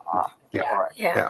Thanks. There's clearly an incentivization in the amended Fair Housing Act for certain types of development and certain mechanisms to be utilized in the context of the fourth round. And they're listed as you saw on that chart, and they're weighted, WEIGHTED, by virtue of whether the legislature gave municipalities a half credit bonus on top or a full credit bonus on top. But there is this overall 25% cap, 25% of the overall number that you can take as a bonus regardless of where it's allocated. Would that be accurate? Yes. On top is the part that I was missing. Yes. I'm sorry. Yes, that's right. Thanks. I have a question. If, for whatever reason, some of these projects. Is your mic on? Within the next. Is your mic on? Is it on? Now it is. Oh, sorry about that. If for whatever reason, some of these develops or one of these develops don't occur within the next 10 years, we will still then have enough bonus credits and units to meet the 387 Yes. possibly. Yes. That is This is the our, plan, but there may end up being fewer built, but we still meet the right. requirements. Just like from the third round, that 7-unit project didn't happen. And we're at least we're fessing up, it's not going to happen. I'm sure in 10 years, we'll have to do a similar exercise. And hopefully we won't have to make up anything. Hopefully what we are proposing will happen. So. Yeah, maybe we'll have something in our pocket for next time. You never know. That's 10 years from now. Yeah. If I may, there's also a midpoint review for the fourth round, as there was for the third round. So see everybody again in 5 years, 2030, when that midpoint review comes around, we'll be making those reporting obligations, and along with other reporting obligations, I'm sure, annually. Mr. Flowers. On the extension of affordability control, so as of a few weeks ago, 121 people had said, sure, thank you. So there's 49 outstanding? I was for a long time saying it was 177, and Aaron, 77. Okay. Aaron Wilson corrected me, and he said, oh, it's not that many, but I cannot remember the actual number, but it's. There's several dozen outstanding. Correct. So as more of those roll in, do our obligations decrease elsewhere? I mean, we don't need to build as many in these other developments. The rentals still need to be built, but to meet that part of the that's true. obligation. I think that at this time, you want to just get as many as you can, because we don't know. Because right? some won't happen. and It's so- there's a possibility that something Okay. won't happen that, Okay. we thought initially, we wanted to be a little conservative with the extension of affordability controls, because we weren't quite sure, would people do it or not? Right. So. Yeah. Okay. All right. Mr. Chairman, I have a question. This belongs to Mr. Warner, I believe. So 2 weeks ago, we had a closed session for the planning board. Right? So does this hearing, which is expressing what occurred, does that then satisfy the need for closing out the closed session 2 weeks ago? The affordable housing process, again, this fourth round, like the third round, even though the legislation was intended, perhaps at least in part, to avoid litigation, was designated to play out through the litigation process, an affordable housing declaratory judgment complaint being filed and administered and monitored through the courts, through a hybrid of mediation and litigation.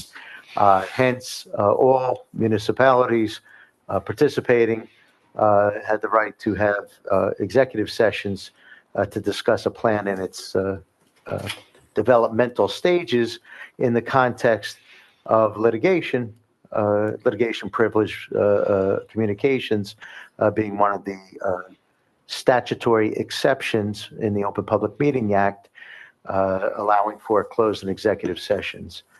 We, like just about every other, if not every other municipality participating, did that in the process. This is the open public hearing pursuant to the municipal land use law.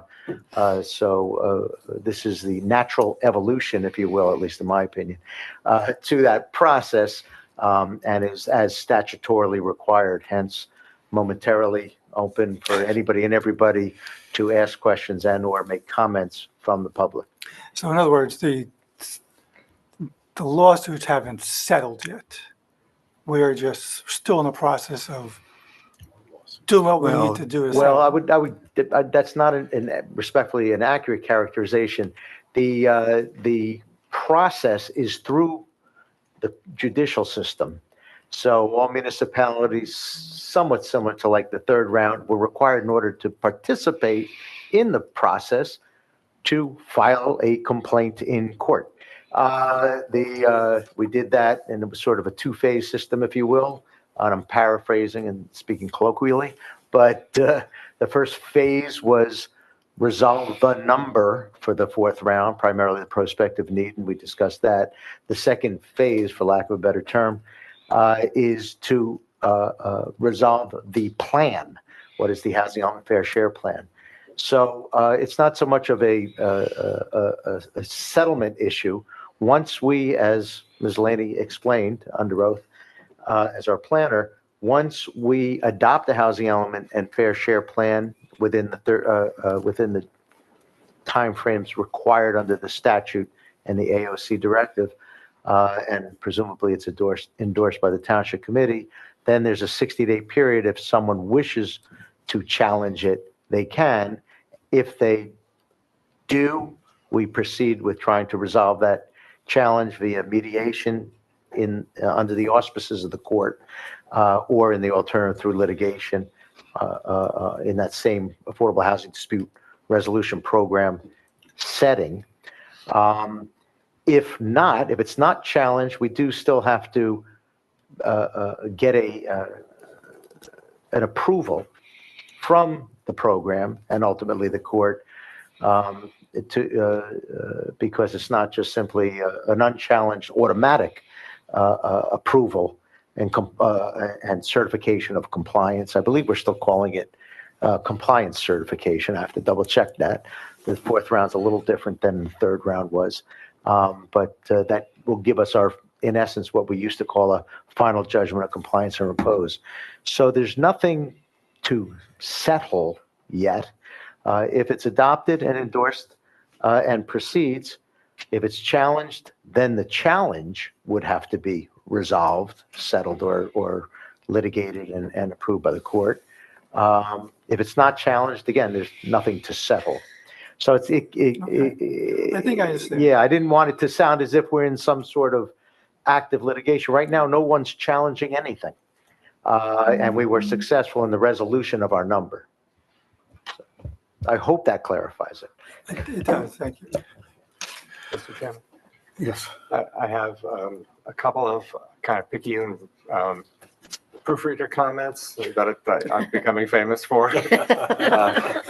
So you might want to accept some of them so I can go through them. And then I have a couple of substantive comments, and I don't know when the right time to talk about them is, but. No. Okay. Well, okay. Or maybe, I was going to say, maybe at the conclusion. At the conclusion, your specific proofreading type comments, yeah, on the text would be useful now. Yes, You want me yes. to talk about those now? Yes, yes. Okay. So if you look at page 8 of the report, the next page after page 8,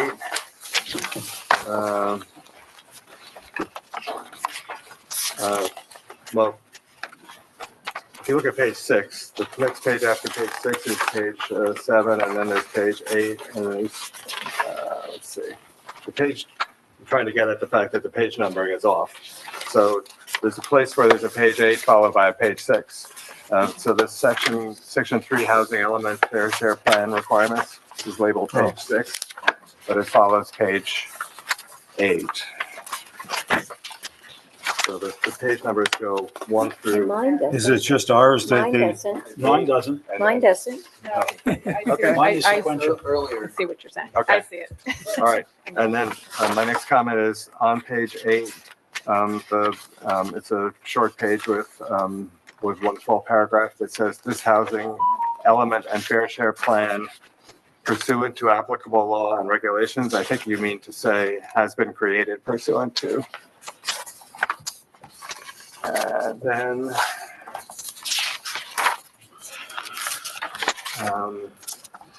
the section, it's probably page 8 in yours, housing stock and demographic analysis. Maybe you've changed this. The first line says in 2023, there were 8,442 housing units.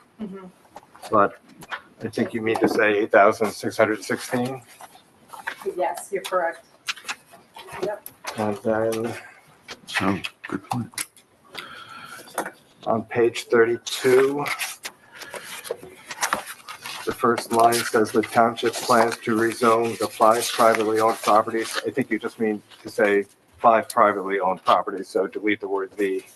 I'm sorry, what page is that? It's on page 32, inclusionary projects. Oh, okay. It's just suggesting strike the word "the."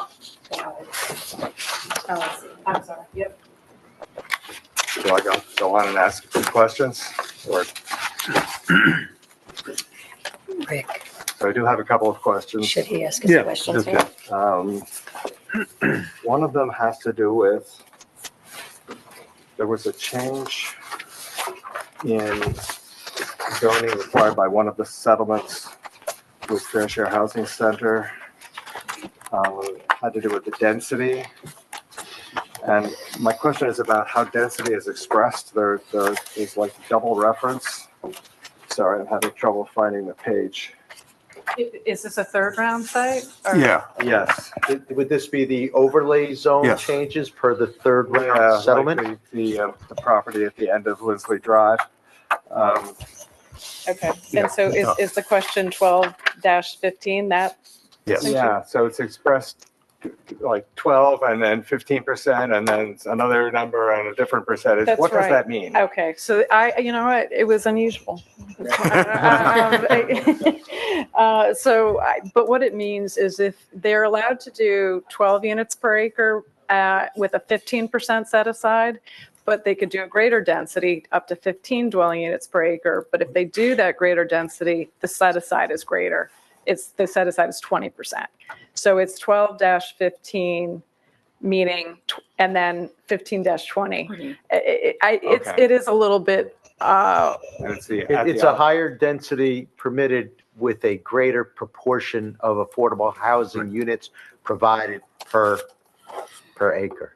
So it's a recognition that if you want a little bit higher density, you got to provide an even greater proportion of affordable units to market rate units in your inclusionary project. And either would meet the zoning requirement. Yes. You just have to pick which one you are asking for. exactly. Okay. I wanted to ask about on page 44, section 5.6, there's a section that describes how the township will comply with requirements for very low income obligation and low income obligation. Mhm. And I didn't really understand how that compliance gets allocated to individual properties. So, it's a good question. And so essentially all what we have in our zoning, in the draft zoning, and then also this is true in any of our redevelopment plans or zoning for affordable projects, we require that they comply with the Uniform Housing Affordability Controls, which is a state, right? It's UHAC. UHAC, and as amended, I guess now, it requires that of all these, in all new inclusionary developments, or actually in all new affordable housing projects that get built, 13% have to be very low income. So I think why I kept it sort of general in this plan is that we're going to require everybody to do it. It's going to be, all of the projects that we have outlined as being in our plan, with the exception of extensions of it controls, because those units exist and there are people living in them. But anything that's new, and they were created before before 2008, which is when this regulation went into effect. But everything since then, we have required that 13% has to be for very low income. And 13% multiplied by some integer like 5, if you've got 5 units, it's a little hard to know how you apply 13% to that. The UHAC was revised at the end of last year, and it's still kind of in the process, I think, of being revised. My understanding is I think it reconciles those issues. I mean, we typically say, if it's 13% and it gets, the number is 5.2, we usually say you have to do 6. Yeah. But I think that actually the new, and I apologize for not being more well-versed in the new UHAC, but I think they actually specify in there how to handle those types of situations. Okay. All right. So either it's specified in state regulations or the township has the power to round up when it needs to. Yes. Okay. I wanted to make a comment about the property on Old Turnpike Road. Because I'm a little troubled by the proposed use. When I read the description, it says, I mean, this is obviously a worthy cause, but it says that the Community Hope is going to provide 5 permanent supportive housing beds for individuals with disabilities. And then it says that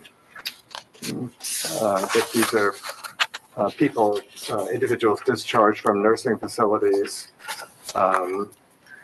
with mental illness, leaving a nursing home after an episode of care. So these are people with mental illness. And I'm a little worried about the neighborhood, which is the bordering properties are 3 homes, a daycare center, and then right across Old Turnpike Road, there's the railroad tracks, which I've been worried about for years. The fact that anybody who's walking along Old Turnpike Road can easily just, if they're a toddler, they can toddle onto the railroad tracks, or if they are feeling suicidal, they can walk onto the railroad tracks. And so I just have some difficulty with that one. I wanted to say that. The one, I understand, I hear you. The one thing I would note is that by New Jersey law, these types of residents are actually permitted as of right in all residential zones. And so this actually is, in some ways, you could get it in a single family residential neighborhood. This is not that. And so in some ways, if you were going to choose, this would be, I think, less impactful on single family residences as maybe the law permits. So I think I understand what you're saying, but I think you also, Community Hope is a very well established, reputable organization, and I think which the township has partnered with before. So I think that you also have to take into consideration that they know what they're doing, and will have presumably have safeguards in place for what you're saying. And if I may, any operational issue, these projects ultimately will, I believe they will all, correct me if I'm wrong, require site plan review and approval by this board. I don't think the special needs, is exempt. The special needs housing is exempt from that. So those might be pertinent questions for a later date, I guess is what I'm saying. Okay. Okay, with that, I'm going to open up things to public questions and comments. As Mr. Warner said, we will open up questions and comments at the same time. So if you would come up, give your name and address, and raise and be sworn in by Mr. Warner. Here or there? Either one. Well, I'm standing right here, so. That sounds good to me. All right, terrific. Good evening, everyone. My name is John Wichiscala. I'm an attorney with the law firm of Inglesino Taylor. I'm here tonight on behalf of Danbro Properties. I'm And actually. if I may, just to make clear, Yes. because the chair said to swear you in, but I'm going to let everyone know that there's no need to swear in counsel. He's here as an officer of the court making representations on behalf of a client. All Thank you. right, so, again, good evening, Could you everyone. raise the microphone? I'm not quite Yes, sure. I sure Picking it can. up.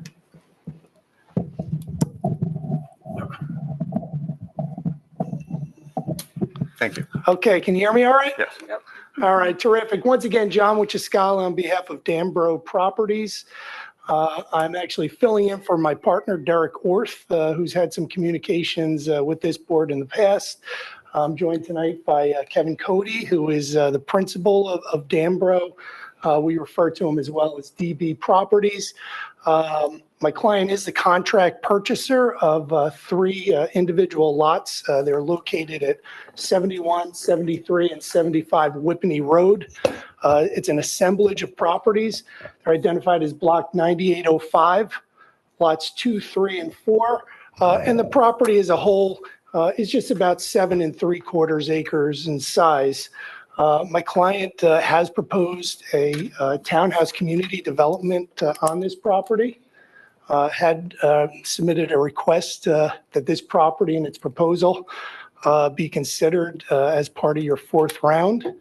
We submitted an initial concept plan that actually provided for 172 townhomes with a breakdown of 138 market rate units, and it would have generated 34 affordable housing units if included within your plan.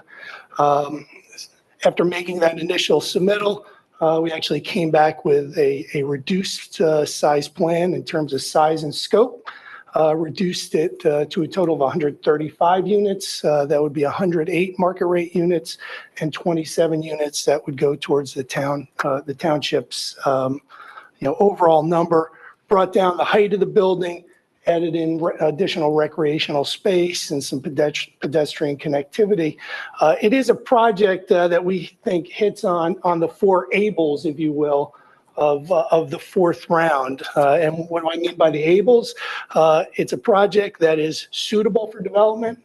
It is a property and project that is available for development. It is a project that is developable and one that is also approvable. We've got sewer and water service here. We've got terrific accessibility to both local roads as well as the regional road network here. We were disappointed to learn that this proposed project was not included in the fourth round, in your fourth round plan as currently drafted and what you heard tonight. By the way, I don't have any questions for Ms. Laney. I'm really here just to speak to our project. But what I want this board to know is that we do remain committed to working with the township on this proposal. And we do hope that the township will reconsider the inclusion of this project into its fourth round housing plan. Thank you. Thank you. Do we know anything about that project? And where It is was- it in relation to? Yeah, no, Any road somewhere? Would you care to comment? Somebody on our? There were, that was a project that was received. It may have been somewhat on the belated end of the compressed timeframe.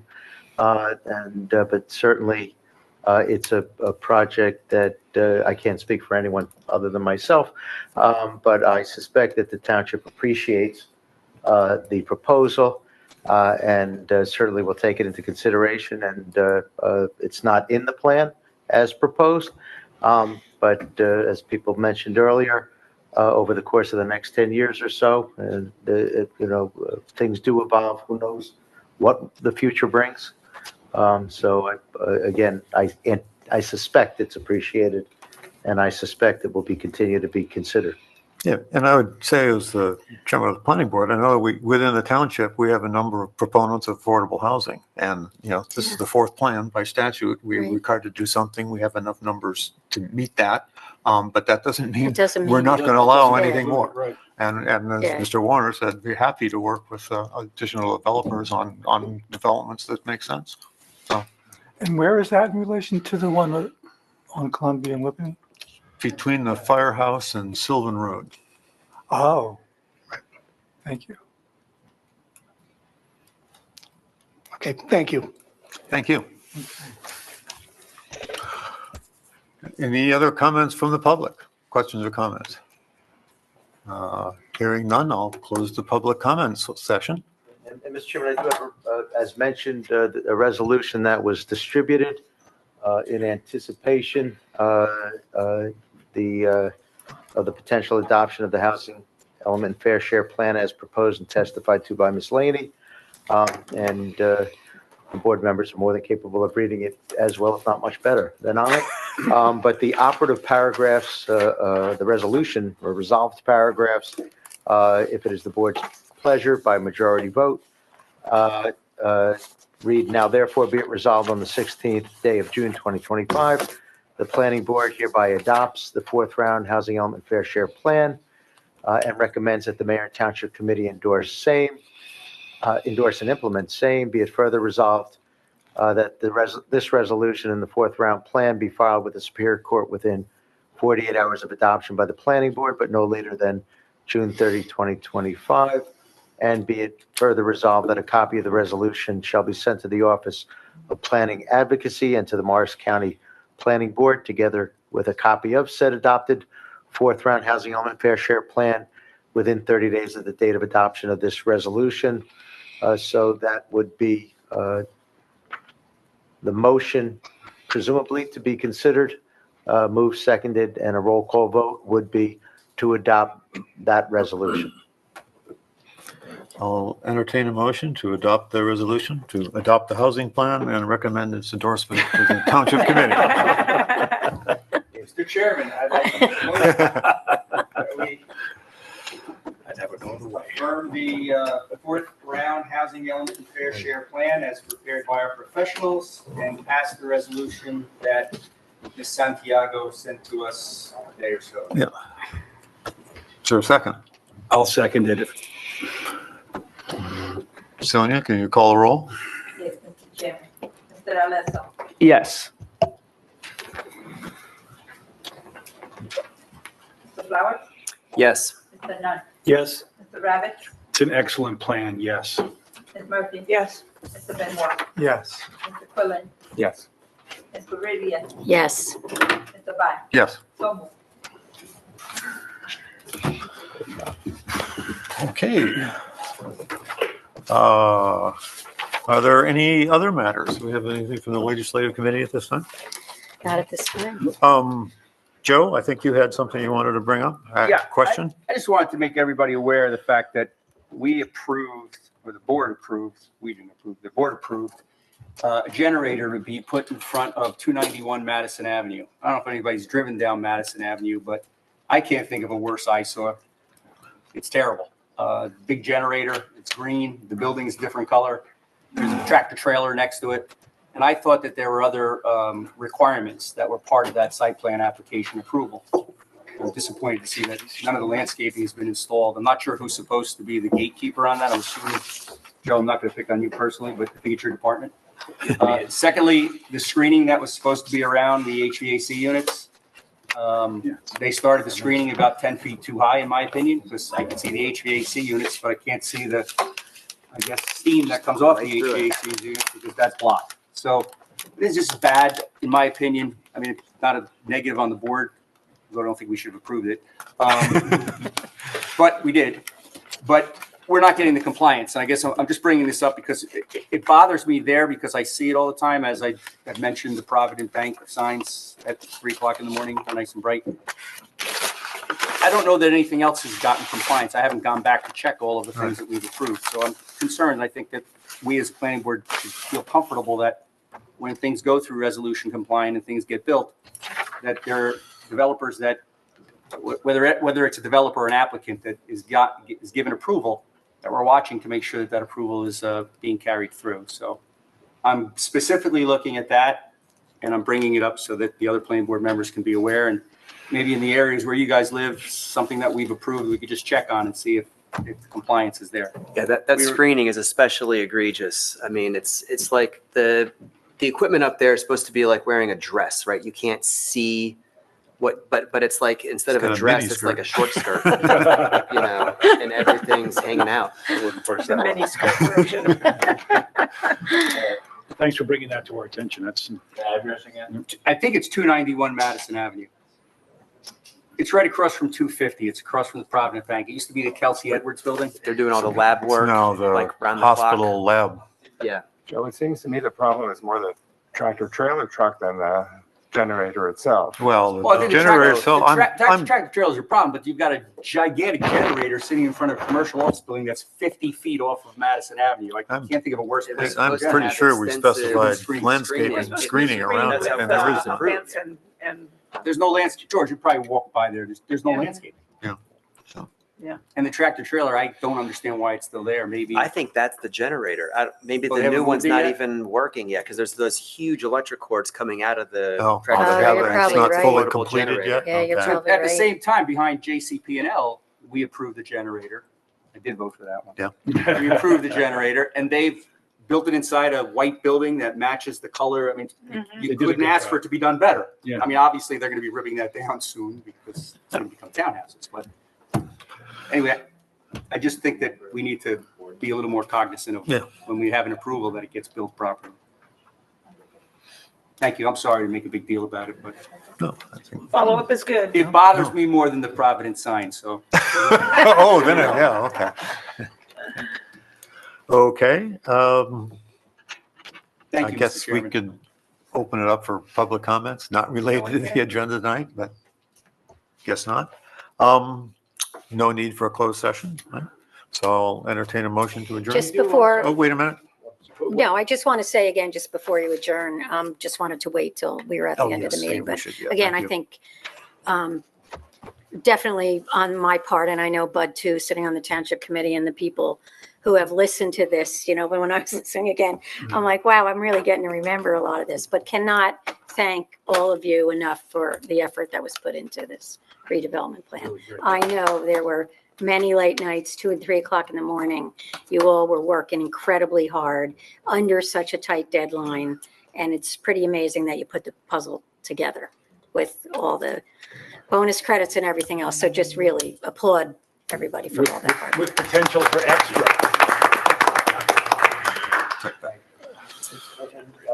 We may be anticipating a special meeting, perhaps, if I'm not mistaken. Yes. I thought I'd get the good news over first, before it might be retracted, actually. Yeah. And maybe that's something that the emails can be sent around to double check availability, et cetera. Okay. Can I take availability now for July 7th? It's a. What is the meeting about? Yeah. Do we I'm not understand that? available. I'm not available. What is the meeting about? Halloween.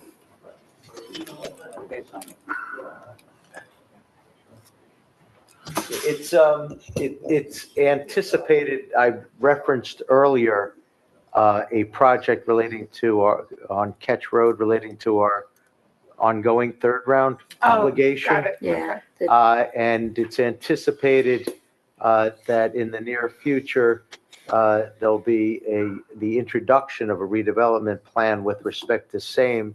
If that is the case, then as this board knows, we, as the gatekeepers of the master plan, as I said at the beginning of the meeting, would have our opportunity to review that ordinance adopting that redevelopment plan for master plan consistency in the interim before a second reading, public hearing, adoption down the road. And I think the schedule is such that particularly we only have, I think, one meeting in July. That's correct. Normally, that the meetings just didn't work. So I think that was the anticipation. It would be limited to this topic? Yes. Oh, I believe, well, Yes. She said. I believe Yes, she so. said. If we squeeze a resolution or two to adopt, if you don't mind, that may have just missed the cutoff tonight, maybe we can do that as well. I'm not available, but those are actions we could, if a quorum is needed, we can do those remotely if they don't involve an application, right? I believe Well, we have the two resolutions, and the master plan consistency review is not technically a public hearing. But all we need is a quorum, 5 board members. If we have 5 board members here, that's fine, but also we may be able to accommodate board members remotely for that particular, because none of those items are a hearing on an application for development. And the MLUL has long, even before COVID, provided for remote for board members under certain circumstances, particularly when we're dealing with items other than hearings on applications for development. So yes. So that's the Monday after the 4th. Yes. All right, just send out a notice. Yeah, I'm here. Because that can would come up be in with the 5 interim people. of before Yeah, our you next could- regularly yeah. scheduled meeting. If Mr. Chairman is not here and Mr. Alesso is not here, then we will have to. Well, we may be able to have one or both remotely. Otherwise, we can always have an election for a chair pro tem. Does it have to be on the 7th? The It's a 8th, the Monday. 9th? It's a Monday. That's just, it doesn't have to be on the 7th, that's just a Monday. No, but I understand, but it's a holiday weekend, so anybody that's probably taking off for the holiday weekend is probably not returning until Monday or Tuesday. I don't know if anybody else is going to be around for the holiday. I don't just want to make sure everybody realizes Independence Day is the 4th. We That's a understand. Friday, Saturday, Sunday, Monday. The original No King's Day.